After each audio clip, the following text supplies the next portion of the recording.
बता दें तो, दुनिया का पूरा इतिहास सुना दें तो, और अगर हम ये कहें कि हम पूरी कहानी सिर्फ 2 घंटे में सुनाएंगे तो, जी हाँ, हम आपको पूरी कहानी सुनाने जा रहे हैं। बिग बैंग से आज तक की कहानी, कैसे हमारे ग्रह पर इंसानों का जन्म हुआ, किस तरह से हम स्टोन एज से स्टीम इंजन तक पहुंचे, किस तरह से शहरों और सभ्यताओं के पहले बीज पड़े।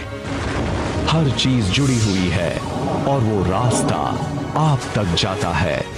इतिहास को इतना सब कुछ करने में 1370 करोड़ साल लगे, लेकिन हम आपको हर जरूरी जानकारी देंगे सिर्फ 2 घंटे में।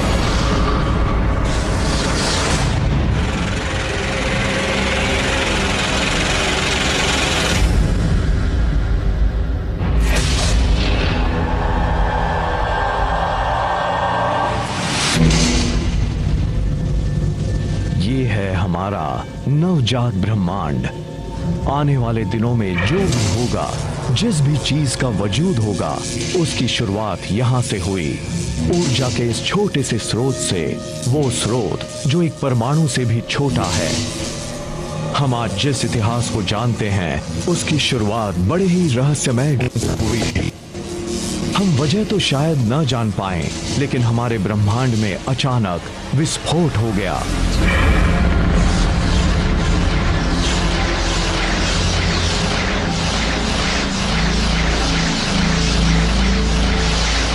सेकंड के करोड़वें करोड़वें करोड़वें करोड़वें करोड़वें हिस्से में जो चीज परमाणु से भी छोटी थी, वो अचानक एक तारामंडल से भी बड़ी हो गई।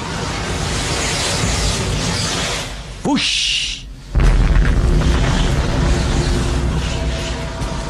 आप जिसे देख रहे हैं वो ऊर्जा है, और अगले 2 घंटे में हम जो दिखाने जा रहे हैं, उसे समझने के लिए ये बेहद अहम है। सेकेंड के एक मामूली से हिस्से में बिग बैंग ने इतनी ऊर्जा पैदा कर दी जो आज तक मौजूद है। इतनी ऊर्जा जिससे हर तारा रोशन है, हर जीव को जिससे ताकत मिलती है। हम जितनी भी ऊर्जा का इस्तेमाल करते हैं, वो उस वक्त की है जब कायनात बनी थी। जब हम कार में पेट्रोल डालते हैं, तब हम उस ऊर्जा का इस्तेमाल करते हैं जो बिग बैंग के वक्त बनी थी। हम ब्रह्मांड की ऊर्जा का इस्तेमाल करते हैं।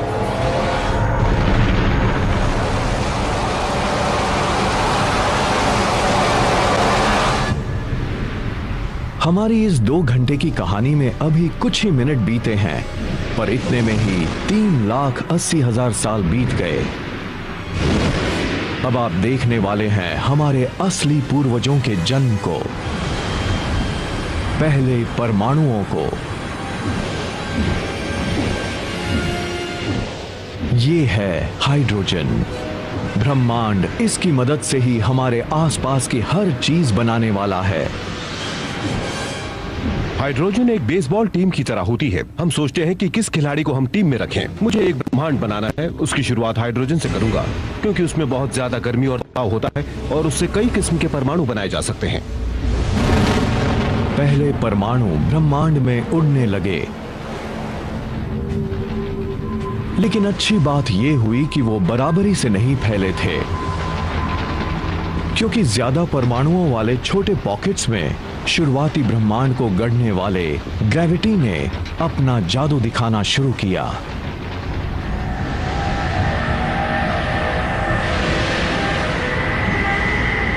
पहले तारामंडल बनने लगे और ब्रह्मांड के अंतहीन राज सामने आने लगे। पूरे इतिहास में जब भी किसी एक जगह पर ज्यादा ऊर्जा और तत्व जमा हुए, वहां जटिल चीजें होने लगी। पूरे ब्रह्मांड में कई ऐसे इलाके थे जहां पर बहुत बड़े पैमाने पर क्रिएटिविटी, साइंस और आर्ट नजर आ रहा था, और कई नई संस्कृतियां भी बनी, क्योंकि बहुत सारी चीजें एक दूसरे से इंटरैक्ट करने लगी थी। जाहिर सी बात है, जहां भी कुछ होगा वहां नई चीजें विकसित होंगी ही, और जहां कुछ है ही नहीं, वहां पर क्या विकास हो सकता है।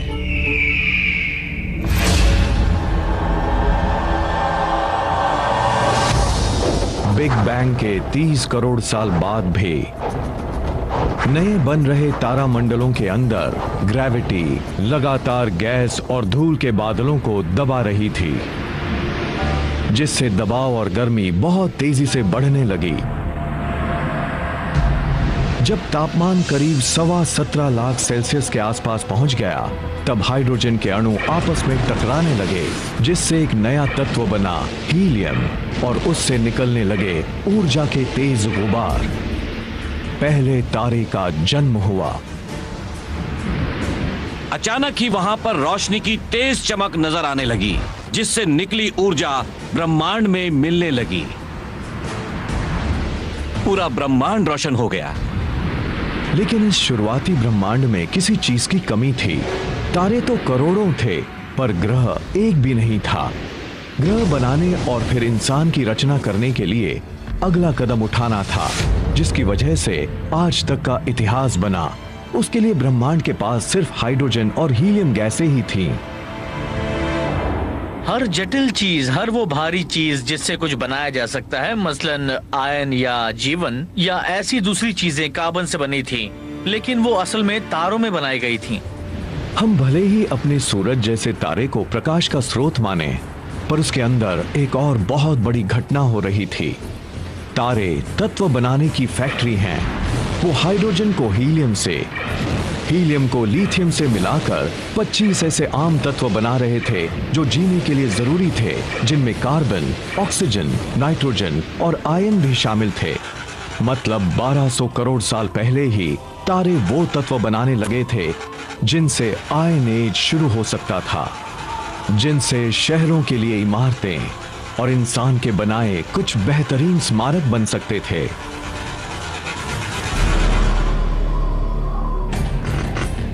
लेकिन स्टैच्यू ऑफ लिबर्टी देखने से पता लगता है कि शुरुआती ब्रह्मांड के सामने अगली चुनौती क्या थी। इस मूर्ति का फ्रेम तो लोहे से बना है, लेकिन इसकी खाल जिस चीज से बनी है वो इतनी भारी थी कि तारों में नहीं बन सकती थी।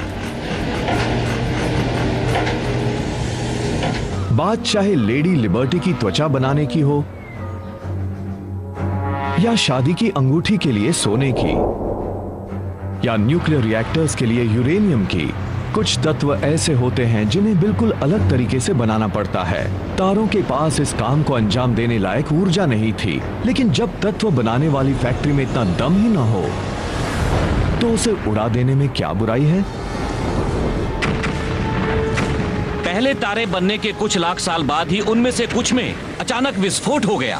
वैम! इन विस्फोटों को सुपरनोवा कहते हैं, और ये ब्रह्मांड में बिग बैंग के बाद सबसे बड़े विस्फोट थे। उससे जो ऊर्जा निकली उसने ज्यादा भारी तत्वों को एक दूसरे में मिलाना शुरू किया। विस्फोट के साथ वो तारे तो खत्म हो गए, लेकिन उनसे बना यूरेनियम, सोना और हमारी दुनिया में मौजूद दूसरे तत्व, जिनमें से एक तांबा भी था। पीरियोडिक टेबल ऑफ एलिमेंट्स असल में ब्रह्मांड में मौजूद पिंडों की एक लाइब्रेरी है, जिनसे हमारी दुनिया बनी। उनमें से ज्यादातर चीजें तो उस खास केमिस्ट्री सेट से ही निकली थीं।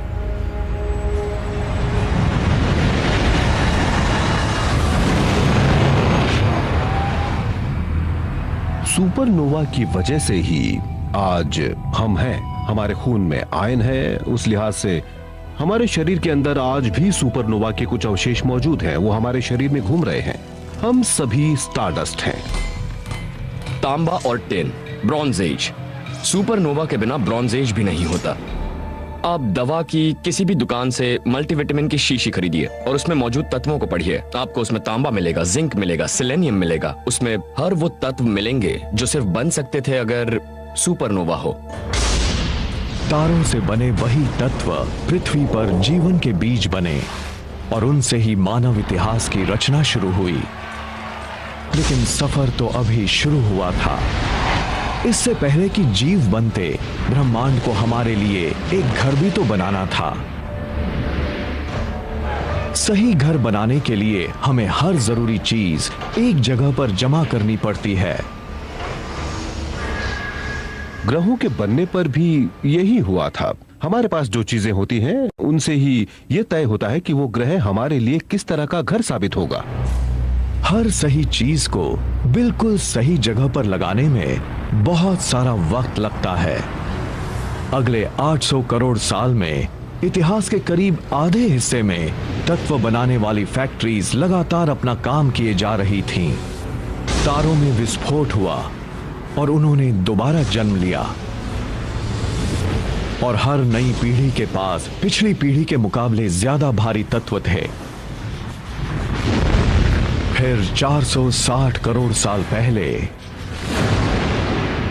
इतनी सारी चीजें जमा हो गई थीं कि आगे का काम शुरू किया जा सके।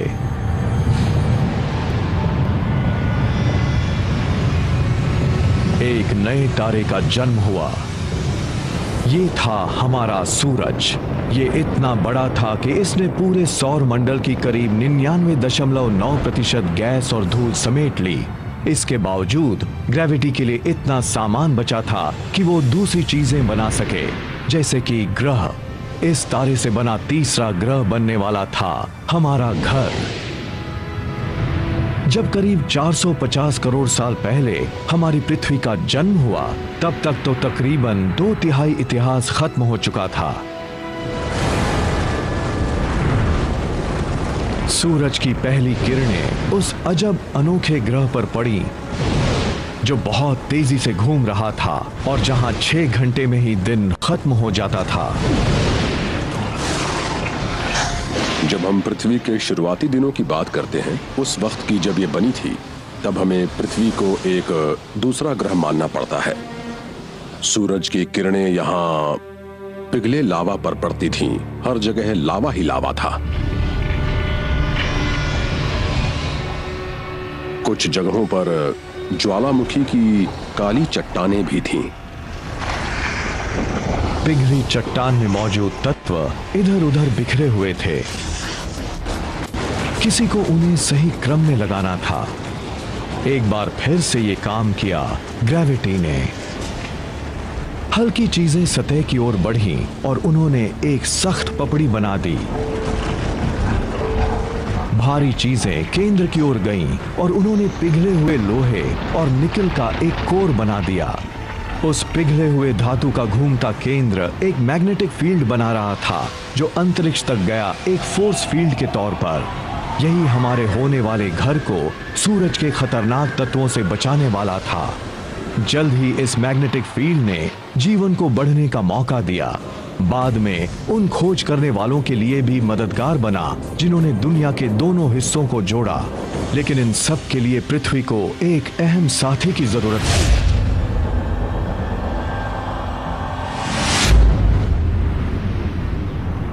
साढ़े 400 करोड़ साल पहले मंगल ग्रह के बराबर का एक पिंड करीब 40,000 किलोमीटर प्रति घंटे की रफ्तार से पृथ्वी से टकराया।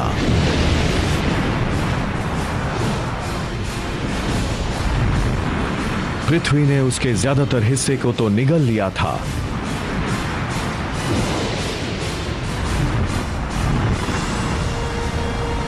लेकिन पिघले हुए मलबे की एक फुहार अंतरिक्ष तक जा पहुंची।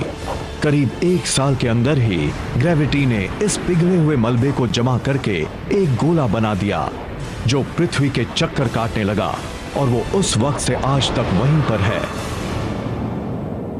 चांद का बनना पृथ्वी के इतिहास के लिए बेहद अहम था। सच तो ये है कि करीब 400 करोड़ साल पहले चांद के बनने से ही पृथ्वी के मौसम पर भी असर पड़ा। चांद पृथ्वी को स्थिर रखता है। उसके ग्रेविटी का खिंचाव पृथ्वी को इधर उधर हिचकोले खाने से बचाता है और हमें भी खतरनाक मौसम से सुरक्षित रखता है। जिस टक्कर से चांद बना था उसकी वजह से पृथ्वी एक ओर मुड़ गई और उससे पृथ्वी को जीने के लिए एक अहम चीज मिली, मौसम। पृथ्वी पर जीवन के विकास के लिए मौसम बेहद अहम है और पृथ्वी का अपनी धुरी पर थोड़ा सा झुका होना भी पृथ्वी पर जीवन को बरकरार रखने के लिए जरूरी है। चांद की ग्रेविटी की वजह से पृथ्वी की घूमने की रफ्तार भी कम हुई, जिससे हमारे दिन अब 6 घंटे की बजाय 24 घंटे के होने लगे।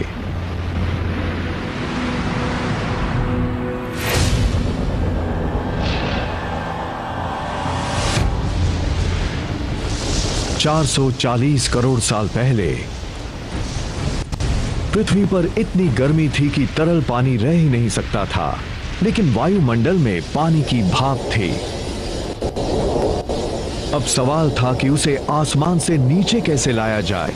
जिस किसी दुनिया में जीवन हो, वहां पर थोड़ी बरसात भी जरूरी है।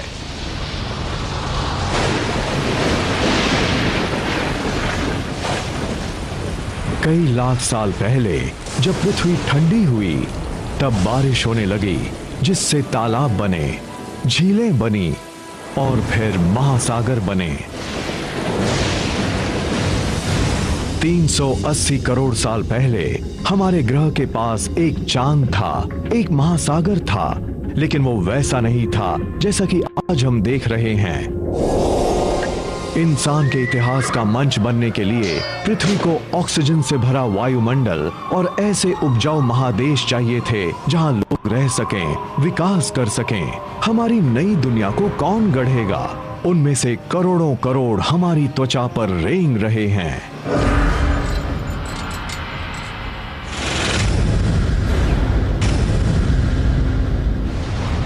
हम आपको दुनिया का इतिहास 2 घंटे में बता रहे हैं। बिग बैंग से लेकर आज तक की कहानी। हमारी आज की दुनिया में इससे जुड़े कई सुराग छिपे हैं।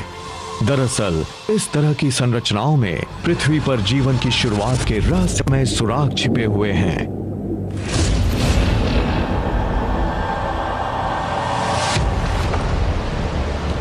$380 करोड़ साल पहले हमारे शुरुआती महासागरों की सतह के नीचे एक नई क्रांति हो रही थी। 6 मामूली से तत्व, जिनमें से एक बिग बैंग से निकला हाइड्रोजन भी था और तारों से बने ऑक्सीजन, कार्बन और नाइट्रोजन भी थे। इन सब ने मिलकर जीवों की रचना शुरू कर दी, हमारी भी। उनमें से सबसे खूबसूरत था डीएनए। उसके छल्लों के नीचे छिपे थे जीवन के कोड। हमारी पृथ्वी के बनने के 7 लाख साल बाद पृथ्वी पर जीवन भी शुरू हो गया। हम किसी दानव के कंधों पर नहीं, बल्कि छोटे छोटे जीवों के कंधों पर सवार हैं, बैक्टीरिया पर। हम बड़े ही अहंकारी हैं। हमें लगता है कि ये दुनिया हम चला रहे हैं, लेकिन हम इस दुनिया में ही काफी देर से आए हैं। जानवरों से काफी पहले यहाँ बैक्टीरिया आ चुके थे, फिर जानवर आए और हमें लगा कि हमने उनकी सल्तनत ही मिटा दी। अगर हमने वो सल्तनत खत्म कर दी होती तो हम भी नहीं रहते। हमारे शरीर के अंदर बैक्टीरिया की पूरी फौज है। असल में हम सबके शरीर में इतने बैक्टीरिया हैं जितने की पूरी दुनिया में इंसान। कई करोड़ों साल तक इस दुनिया पर इस तरह के जीवाणुओं का ही राज था। नवजात ब्रह्मांड की तरह शुरुआती जीव भी छोटे और मामूली थे, लेकिन वो संभावनाओं से भरे थे। उसने किस तरह से नए नए रूप लिए, हम उसके बारे में ही देख रहे हैं। उनमें हम भी एक हैं, और ये जानने के लिए हमें वक्त की शुरुआत में जाना होगा। हमने ये तो देखा कि आज जो भी ऊर्जा है वो बिग बैंग से निकली थी। हर जीव को जीने के लिए अपने हिस्से की ऊर्जा चाहिए थी। हम उसे जितना साधते उतना ही उसका इस्तेमाल कर पाते और उतने ही जटिल बनते जाते। बिग बैंग से निकली करीब करीब सारी ऊर्जा हमें सूरज से मिली। करीब 250 करोड़ साल पहले कुछ खास बैक्टीरिया ने महसूस किया कि उस ऊर्जा का इस्तेमाल जीने के लिए कैसे किया जा सकता है। इस कोशिश में उन्होंने दुनिया के इतिहास का सबसे कीमती कचरा भी पैदा किया, ऑक्सीजन। जल्द ही ऑक्सीजन ने हमारी दुनिया को नए सिरे से गढ़ा, लेकिन उसके पहले उसे एक और अहम काम करना था। दुनिया के शुरुआती महासागरों में आयन भरा था। ये तो सब जानते हैं कि जब लोहे से ऑक्सीजन मिलती है तब क्या होता है। मैं एक छोटा सा बैक्टीरियम हूँ। मैंने ऑक्सीजन के अणु बनाए हैं और ये है लोहे का बड़ा सा गोला। ये लीजिए, लगा दी जंग। जंग लगा लोहा महासागरों के तल पर जमा होने लगा। कई करोड़ों साल बाद ये विशाल ढेर बाहर आया तो दुनिया के लिए लोहे और स्टील का एक अहम स्रोत बन गया। लोहे के उसी ढेर की वजह से बाद में औद्योगिक क्रांति शुरू हुई। इस तरह से ब्रुकलिन ब्रिज और इंडस्ट्रियल एज के दूसरे बड़े लैंडमार्क्स किसी न किसी रूप में पृथ्वी पर जीवन की शुरुआत से जुड़े हैं। जब महासागरों में जंग लगाने के लिए लोहा नहीं बचा, तब ये बैक्टीरिया एक दूसरे काम में जुट गए। उन्होंने इतना ऑक्सीजन बनाया कि महासागर भर गए और वो वायुमंडल में जाने लगी। उसके बाद तो हमारा ग्रह हमारे सौर मंडल के दूसरे ग्रहों से बिल्कुल अलग बन गया। इसके बाद जीवन ने एक लंबी छलांग लगाई। पहली बार कुछ बैक्टीरिया ने ऑक्सीजन के सहारे जीना सीख लिया था। यानी हम जो सांस आज ले पाते हैं उसका इतिहास करीब 250 करोड़ साल पुराना है। करोड़ों साल बाद भी जीव उनके सहारे रहे जिनसे उन्हें फायदा हो रहा था। ऑक्सीजन ने कहानी बदल दी थी। उसकी शक्ति को साध कर जीवों ने ऊर्जा का एक नया स्रोत ढूंढ लिया था और वो स्रोत उसके पहले के किसी भी स्रोत से 20 गुना ज्यादा सक्षम था। इस नई ऊर्जा के सहारे जीवों ने जो किया वो कहानी हमारे आज तक आती है।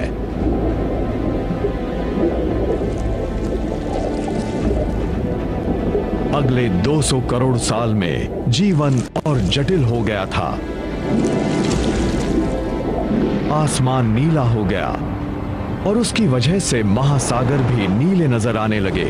अब ज्यादा बड़े और ठोस महादेश यानी कॉन्टिनेंट्स उभरने लगे थे। पृथ्वी काफी हद तक वैसी लगने लगी थी जिसे आज हम अपना घर कहते हैं।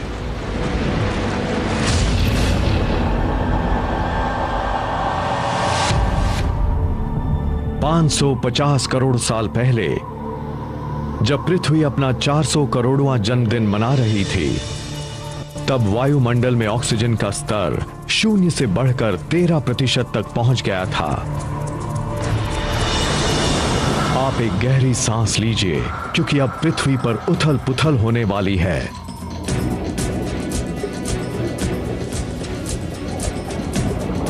ये है कैम्ब्रियन एक्सप्लोजन, एक बायोलॉजिकल बिग बैंग। जब ऑक्सीजन की मात्रा बढ़ जाती है तब आकार बढ़ता है और जटिलताएं भी। ऑक्सीजन हमें ऐसा करने देती है। करीब 3 करोड़ साल के इस काल में जानवरों के सबसे ज्यादा और सबसे अहम समूह पैदा हुए। करीब 50 करोड़ साल पहले समंदर में पहली कांटे वाली मछली पैदा हुई। ये मछलियां हमारी पूर्वज हैं। हालांकि ये देखने में हमारे जैसी नहीं लगती, लेकिन इनमें ऐसे अंग थे जिनसे हमारे शरीर के अंग बने, जिनमें रीढ़ की हड्डी, दांत और जबड़े वाला मुंह शामिल था। हमें अपनी पूर्वज मछलियों से बहुत कुछ मिला है। असल में आज के सारे रीढ़ वाले जीव उन मछलियों के बॉडी प्लान पर बने हैं। पृथ्वी के इतिहास के पहले 400 करोड़ साल में पौधे और जीव समंदरों तक ही सीमित थे, लेकिन अब ये सब बदलने लगा था। ऑक्सीजन के साथ ही ओजोन लेयर बना जो हमें सूर्य के खतरनाक रेडिएशन से बचाता है। पौधे सबसे पहले आगे बढ़े।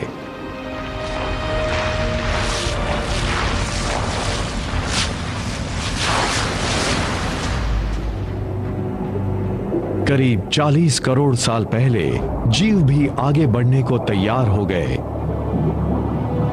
सबसे पहले आए वो एम्फिबियंस जिनके कई वंशजों में से एक हम भी हैं। जानवरों के विकास के सिलसिले में मुझे जो बात सबसे दिलचस्प लगती है वो है एम्फिबियंस का प्राचीन महासागरों से बाहर आना और जमीन पर आकर हवा में सांस लेना।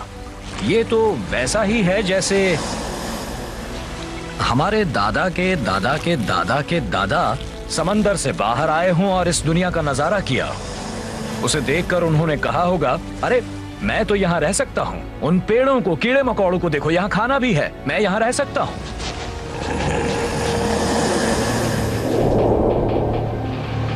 फिर वो दिन भी आया जब इंसानों ने हर जगह पर कब्जा जमा लिया। लेकिन इससे पहले कि हम ऐसा कर पाते, हमारे पूर्वजों को पानी से आखिरी रिश्ता भी तोड़ना था, सहवास का। आज के मेंढकों की तरह जो जेली जैसे अंडे देते थे, वो जमीन पर सूख जाते थे। लेकिन कुछ एम्फिबियंस ने इस समस्या का भी हल ढूंढ लिया। वो ऐसे अंडे देने लगे जिसके ऊपर का खोल अंदर की नमी बचाए रखता था। इसके साथ ही हम महासागरों से जमीन पर आ गए और एम्फिबियंस से रेप्टाइल्स बने।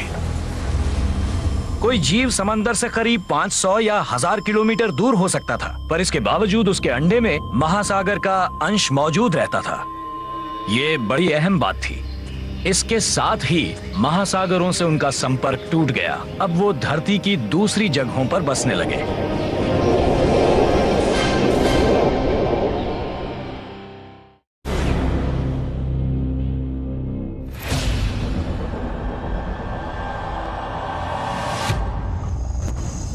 तीस करोड़ साल पहले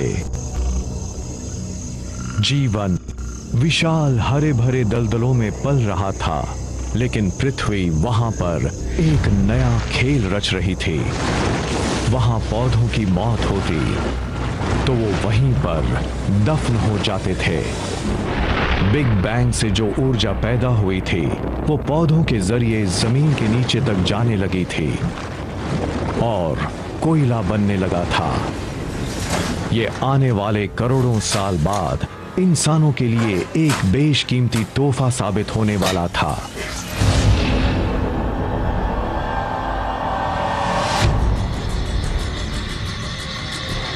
पच्चीस करोड़ साल पहले एक तबाही आई और ये पृथ्वी के शुरुआती दिनों के बाद किसी ज्वालामुखी का बहुत बड़ा तांडव था। वायुमंडल में कार्बन डाइऑक्साइड भर गई और उसके बाद कैम्ब्रियन एक्सप्लोजन के बाद अलग अलग जीवों का जो विकास शुरू हुआ था, वो थम गया। पृथ्वी पर रहने वाली 70% प्रजातियां खत्म हो गईं और इतने बड़े पैमाने पर हुई मौतों को कहा गया पर्मियन एक्सटिंक्शन। पृथ्वी पर इस तरह के विनाश तो होते ही रहे हैं। पिछले 50 करोड़ साल में कम से कम 5 बार ऐसी तबाही आई है जिससे पृथ्वी पर से सबसे अहम प्रजाति ही खत्म हो गई। ये भी ताश की गड्डी को फेंटने जैसा ही है, जिससे नई प्रजाति पैदा होती रहती है। उस वक्त भी एक नई प्रजाति पैदा हुई, डायनासोर की। अगले 16 करोड़ साल तक डायनासोर पृथ्वी पर राज करते रहे। उसी दौर में पृथ्वी पर सख्त लकड़ी के पहले जंगल पैदा हुए और 400 करोड़ साल बाद चांद की ग्रेविटी की वजह से पृथ्वी पर 24 घंटे का दिन होने लगा।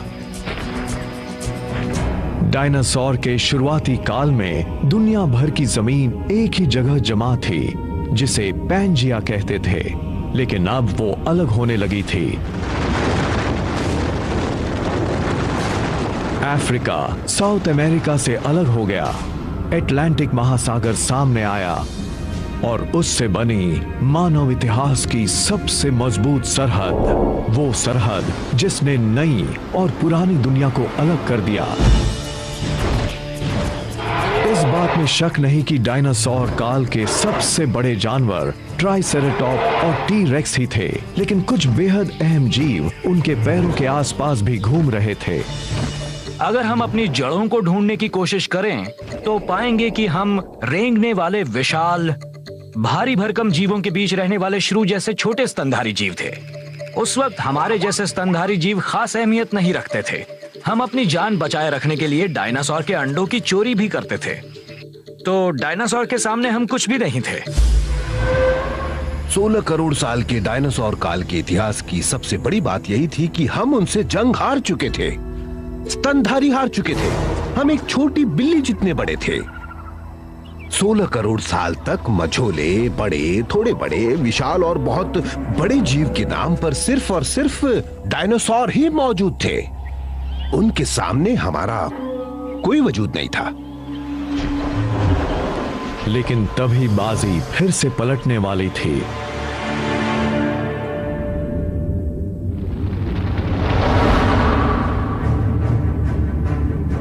साढ़े 6 करोड़ साल पहले करीब 10 किलोमीटर चौड़ी चीज, जो शायद एक एस्टेरॉयड था, पृथ्वी से टकराया।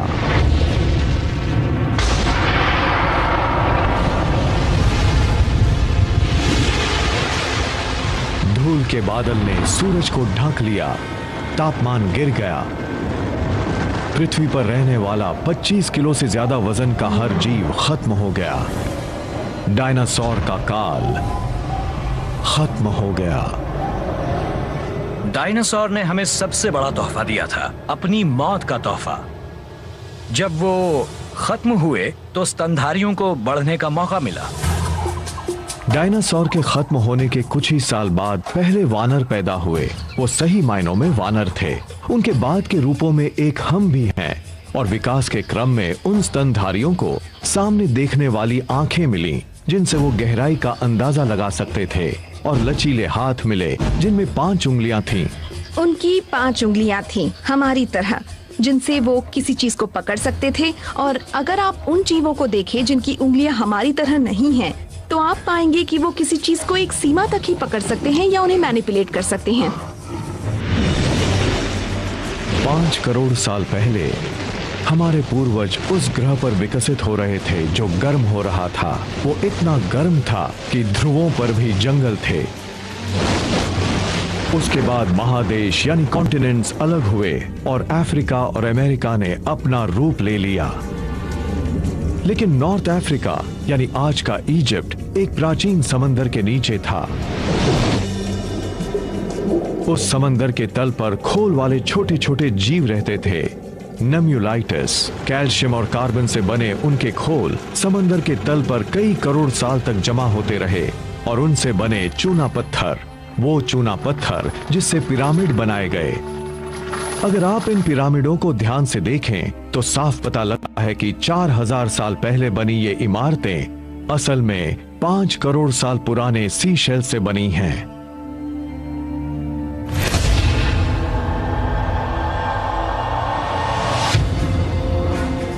एक करोड़ साल पहले पृथ्वी वो रूप लेने लगी थी जिसे हम आज देख रहे हैं। कोलोराडो नदी ग्रैंड कैनियन बनाने लगी थी। हिमालय जैसी पर्वतमालाएं खड़ी होने लगी थीं। वो इतनी ऊंची थीं कि उनसे मौसम का पैटर्न बदलने लगा। उससे पृथ्वी भी ठंडी होने लगी थी। पनामा का इस्थमुस अब नॉर्थ और साउथ अमेरिका को जोड़ने लगा था। इसके बाद अटलांटिक और प्रशांत महासागर एक दूसरे के करीब आए तो महासागरों में उफान आ गया और दुनिया आइस एज की ओर जाने लगी। जब पृथ्वी ठंडी होने लगी तब हमारे वानर पूर्वज गर्म इलाकों में ही बने रहे, लेकिन एक ऐसा जीव उभरने लगा था जिससे उनके वजूद को खतरा पैदा हो गया था।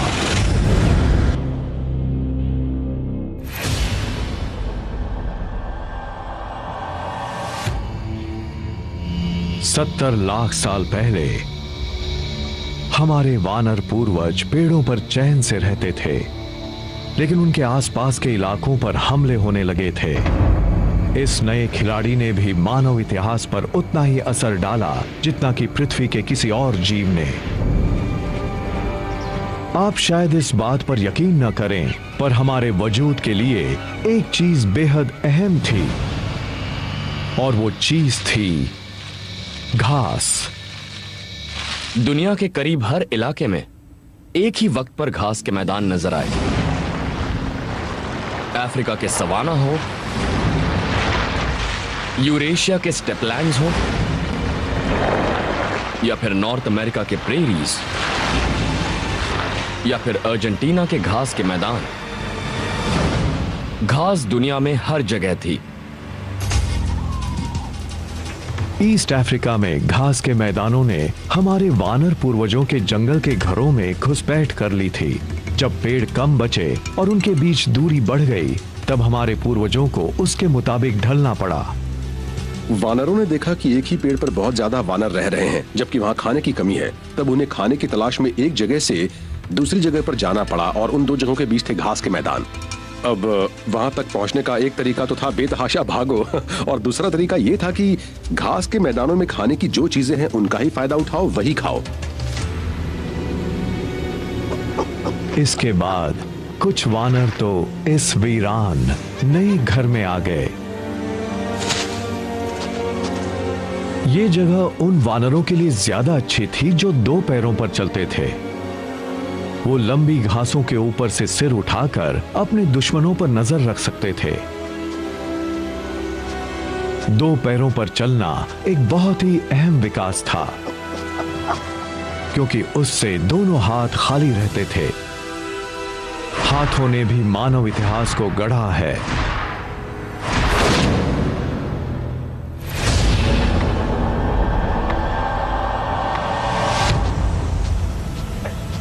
$26 लाख साल पहले प्रोटो ह्यूमंस या होमिनिड्स जिस दुनिया में घूमते थे, वहां की धरती सिलिकॉन से भरी थी। वो करोड़ों साल पहले तारों के केंद्र में बना था और सिलिकॉन पृथ्वी के केंद्र में दूसरा सबसे बड़ा तत्व था। उसकी एक बहुत बड़ी खूबी ये थी कि वो ऑक्सीजन के साथ जुड़कर क्रिस्टल बनाता था, जिससे ठोस पत्थर बनते थे, और उस पत्थर को जब गढ़ा जाता तब वो टूटता नहीं था। होमिनिड्स ने 26 लाख साल पहले ही क्रिप्टोक्रिस्टलिन सिलिकेट्स को तोड़ना सीख लिया था, जिससे धारदार किनारे बनते थे, और लोग उनका इस्तेमाल 26 लाख साल तक करते रहे। जैसे ही मामूली से पत्थर पर धारदार किनारा बना, हमारे पास एक हथौड़ा आ गया। हमें काटने का एक हथियार मिल गया। पत्थर के एक मामूली से हथियार की मदद से इंसान अब 1000 ऐसे काम कर सकता था जो वो पहले नहीं कर पाता।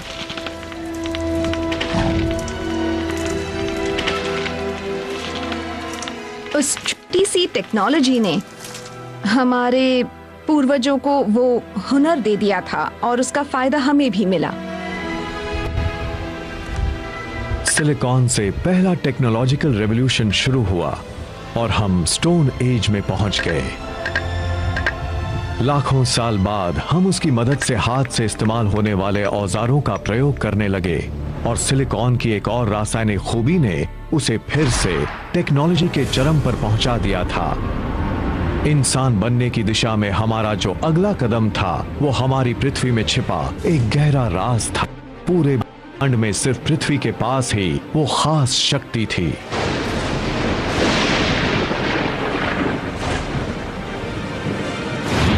सौर मंडल के तमाम ग्रहों और चांदों में सिर्फ पृथ्वी पर ही ऐसी खास खूबी है जिससे कि यहाँ आग जल सकती है। दूसरे ग्रहों और चांदों पर बिजली और लावा है, लेकिन सिर्फ पृथ्वी पर ही दो ऐसी चीजें हैं जिनसे आग जल सकती है। एक तो है पेड़ पौधों से मिलने वाला ढेर सारा ईंधन, और दूसरी है वायुमंडल में मौजूद ऑक्सीजन जो लपटों को भड़काती है। अगर यहाँ आग नहीं जल पाती तो हम आज भी भटकते ही रहते। होमो सेपियंस ने आग के इर्द गिर्द अपनी दुनिया बनाई थी।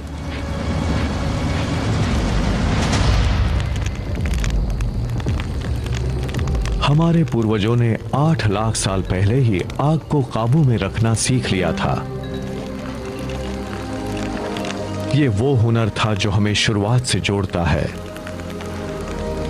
आप ये तो नहीं भूले होंगे कि बिग बैंग से कितनी ऊर्जा निकली थी, और उस ऊर्जा में से अपना हिस्सा पाने के लिए किस तरह से मुकाबला शुरू हुआ था। आग पर खाना पकाने का मतलब था कि हमें खाने को पचाने के लिए एक और पेट मिल गया था जो हमें ज्यादा कैलोरी देता था, ज्यादा ताकत देता था, इससे ज्यादा बड़े दिमाग को सहारा मिल रहा था। आग एक बेहतरीन टेक्नोलॉजी भी थी। जल्द ही हमने मिट्टी से बर्तन, धातु से हथियार और पानी से भाप की शक्ति का इस्तेमाल सीख लिया।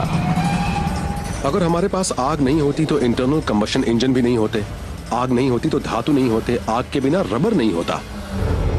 ये वो टेक्नोलॉजी थी जिसने उनके लिए संभावनाओं के दरवाजे खोल दिए जो उसका इस्तेमाल करना जानते थे।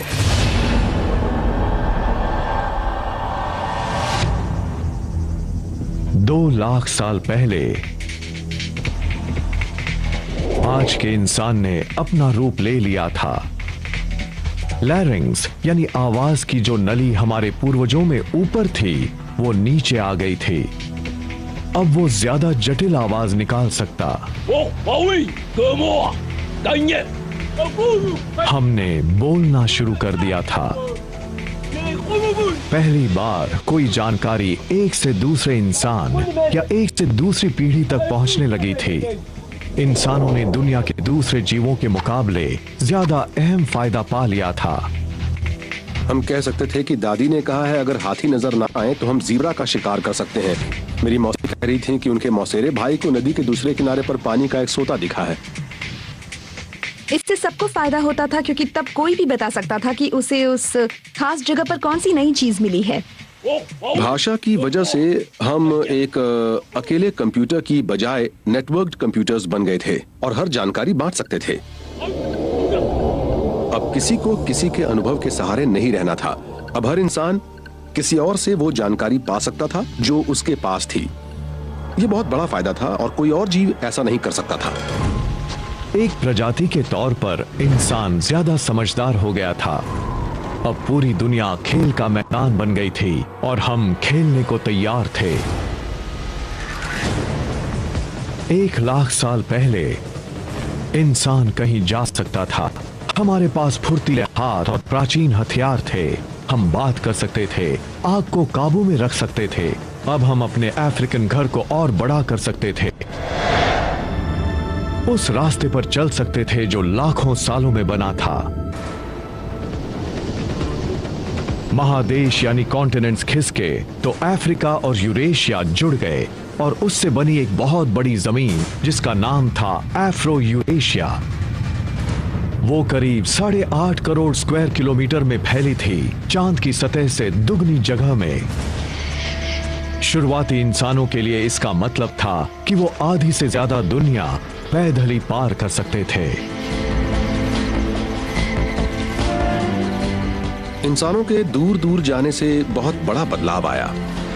हम उन वानरों में से एक हैं जो एक ही वक्त पर एक से ज्यादा महादेशों में रहते थे। इसकी वजह से हम उन चीजों से बचे हुए थे जिनकी वजह से वानरों के मुकाबले दूसरे बड़े स्तनधारी हमेशा के लिए खत्म हो गए। ये हमें खत्म होने से बचाता था। दूर दूर बसना एक्सटिंक्शन इंश्योरेंस था। लेकिन जब दुनिया हमारे लिए रास्ते खोल रही थी तभी ग्रह हमारे लिए एक मुसीबत बन गया। आइस एज शुरू हो गया। ग्रह अब हमारी पहले से ज्यादा कड़ी परीक्षा लेने लगा था। करीब 50,000 साल पहले ग्लेशियर नॉर्थ पोल से आगे बढ़ने लगे थे। उसी वक्त दुनिया की खोज पर निकला इंसान चाइना और ऑस्ट्रेलिया तक पहुंच गया। 30,000 साल पहले होमो सेपियंस पहली बार यूरोप पहुंच गए। 20,000 साल पहले जब बर्फ अपने चरम पर थी तब इंसान अपनी खोज में नॉर्थ ईस्ट साइबेरिया के बर्फीले टंड्रा तक पहुंच गया। हालांकि आइस एज कड़ी परीक्षा ले रहा था, फिर भी इंसान हर उस हुनर का विकास कर रहा था जिससे कि वो सच्चे मायनों में इंसान बन सके। इसके सुराग छिपे हैं इन सिंबल्स में। हमने बौद्धिक रूप से एक बड़ी छलांग लगाई थी और अब हम इस बात से परे सोचने लगे थे कि हमें जीना है। जब हम इन सिंबल्स वाले विचारों को देखते हैं तो यही कह सकते हैं कि एक जीव इंसान था जो हमारे जैसा ही था। जब हम किसी तस्वीर को देखते हैं किसी गाय की, तब सब यही कहते हैं कि वो गाय की तस्वीर है, क्योंकि जब हम किसी चीज को देखते हैं तभी ये कह सकते हैं कि हाँ, ये इंसान है। जो लोग या जीव हमारी तरह सोचते हैं वो दुनिया को भी वैसे ही देखते हैं जैसे कि हम। उस पल के बाद मानव इतिहास दुनिया के किसी और मुकाबले बहुत तेजी से बदला था। जब पृथ्वी का ज्यादातर पानी बर्फ में कैद हो गया, तब महासागरों का स्तर 100 से 125 मीटर नीचे चला गया। इंसानों के फैलने की आखिरी बाधा भी मिट चुकी थी। हम बेरिंग लैंड ब्रिज को पार करके साइबेरिया से पहुंच। हम दुनिया के इतिहास की कहानी सिर्फ 2 घंटे में सुना रहे हैं और 1 घंटे में ही 1300 करोड़ साल से ज्यादा का वक्त गुजर गया। तैयारियों के इन सालों में इंसान वजूद में आए और दुनिया भर में फैल गए। इसके बाद मानव का वो इतिहास शुरू हुआ जिसे हम जानते हैं।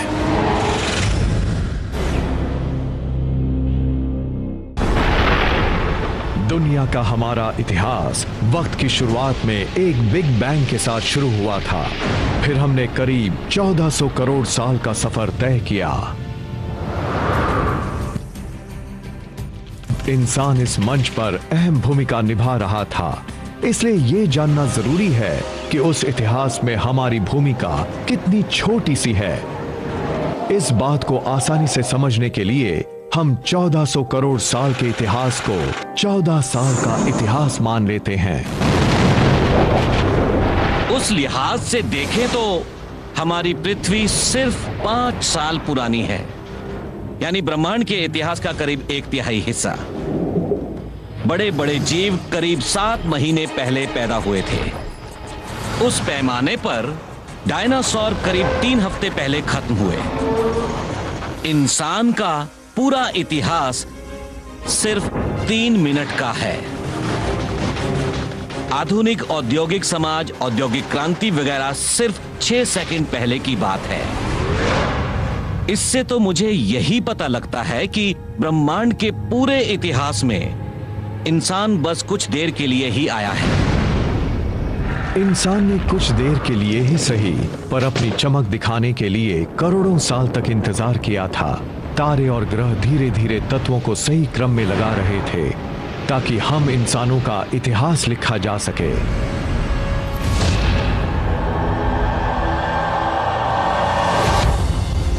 10,000 BC में अफ्रीका से बाहर आने के 1 लाख साल के अंदर ही इंसान साउथ अमेरिका तक पहुंच गया था।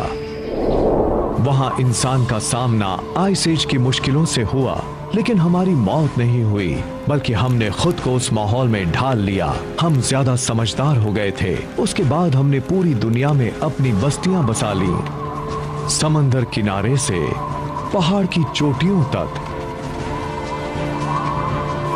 हरे भरे मैदानों से लेकर रेगिस्तानों तक, हर जगह इंसान थे। हमारे सबसे करीब पूर्वज चिंपैंजी ट्रॉपिक्स में रहते थे। वो सिर्फ ट्रॉपिक्स में ही रहते थे, लेकिन इंसानों ने पूरी दुनिया को अपना घर बना लिया था।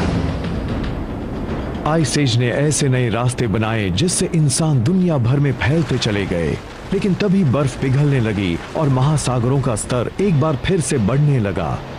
इंसान अपने अपनी जगह पर 2 अलग अलग दुनिया में फंस गए और वो उन इलाकों में जो कुछ भी मिल रहा था उनके सहारे जीने की कोशिश करने लगे।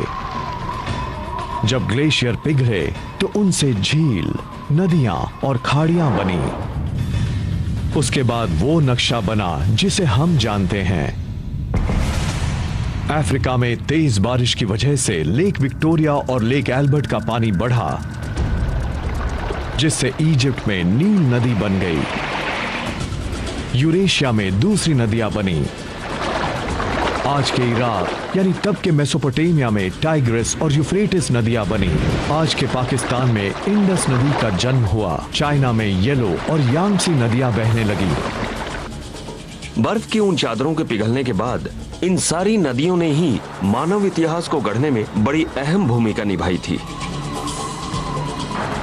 इन नदी घाटियों की उपजाऊ जमीन और वहां के पानी ने सभ्यता के पहले बीज बो दिए। आइस एज के बाद जब मौसम गर्म हुआ तब पौधे और इंसान भारी संख्या में बढ़ने लगे और तब इंसान एक ही जगह पर बसने लगे। स्थायी बस्तियां बसने लगीं। आबादी बढ़ने लगी।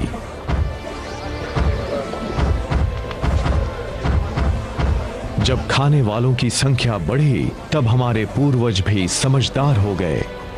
अब उन्हें अपने आसपास के इलाकों से ज्यादा खाना जमा करना पड़ रहा था। अब एक नई खोज ने पृथ्वी और इंसान के रास्तों को बदल दिया था। हमने बीज लगाना सीख लिया था। वो बीज उसी पौधे के थे जिसने लाखों साल पहले हमें वानर से इंसान बनाया था। मानव इतिहास में सबसे बड़ी भूमिका निभाने वाला वो पौधा था घास। घास का बीज बहुत छोटा होता है, उसे खाते नहीं हैं। अब मैं एक जंगली भैंस का शिकार करूं या घास खाऊं, जाहिर है शिकार ही करूंगा। लेकिन कमाल की बात ये थी कि घास के बीज दुनिया की सबसे अहम फसल बन गए। उसे उन संग्रह और शिकार करने वाले लोगों ने हजारों साल तक नजरअंदाज किया था। लोगों ने उनका इस्तेमाल तब शुरू किया जब उनके सामने और कोई चारा नहीं रहा। घास की जिस प्रजाति को हम अच्छी तरह से जानते हैं, पहचानते हैं, वो है गन्ना, गेहूं, जौ और राई भी घास की ही प्रजातियां हैं। हर तरह का अनाज घास की ही एक किस्म है। इसका मतलब है कि वो सिर्फ हमारी शान बढ़ाने वाले लॉन तक ही सीमित नहीं थी, वो एक ऐसा खाना भी थी जिसके सहारे पूरी सभ्यता टिकी हुई थी। उससे ही हमें सबसे ज्यादा कैलोरी मिल रही थी। एक बार फिर से बात आती है बिग बैंग की। हर जीव की कहानी का केंद्र है वो ऊर्जा जो उस महाविस्फोट से निकली थी और जिससे हम सभी अपना हिस्सा पाना चाहते थे। जिस तरह से ऑक्सीजन ने हमें बढ़त दिलाई, आग ने हमें ज्यादा कैलोरी लेने की ताकत दी, उसी तरह से खेती भी ऊर्जा के क्षेत्र में एक क्रांति थी। संग्रह शिकार करने वाले इंसान को जीने के लिए करीब 25 स्क्वायर किलोमीटर में भागना पड़ता था। इतनी दूरी में उसे जीने लायक पौधे और गोश्त मिल जाते थे। लेकिन एक किसान सूरज की ऊर्जा की मदद से उस इलाके के सिर्फ 10वें हिस्से में ही अपनी जरूरतें पूरी कर लेता था। पिछले आइस एज के बाद जब मौसम गर्म हुआ, तब दुनिया में करीब आधा दर्जन जगहों पर खेती की जाने लगी थी। लेकिन भौगोलिक रूप से देखें तो पौधों और पालतू बनाने लायक जानवरों का सबसे बड़ा समूह नजर आया मध्य पूर्व के उपजाऊ इलाकों में। मिडिल ईस्ट में कई किस्म के जीव नजर आने लगे थे और उन जीवों को पालतू बनाया जा सकता था, जीवों को भी और पौधों को भी। बात जब जानवरों की आती है तो नाम आता है सूअर, भेड़ और बकरियों का। पौधों के मामले में गेहूं की 2 किस्में, राय, जौ, मसूर, अंजीर जैसी चीजों की खेती दुनिया के इस छोटे से हिस्से में की जा रही थी। फर्टिल क्रेसेंट के मुकाबले बाकी के अफ्रो यूरेशिया के सब सहारन अफ्रीका और अमेरिका जैसी जगहों पर जीवों की पालतू बनाने लायक प्रजातियां बहुत कम थीं।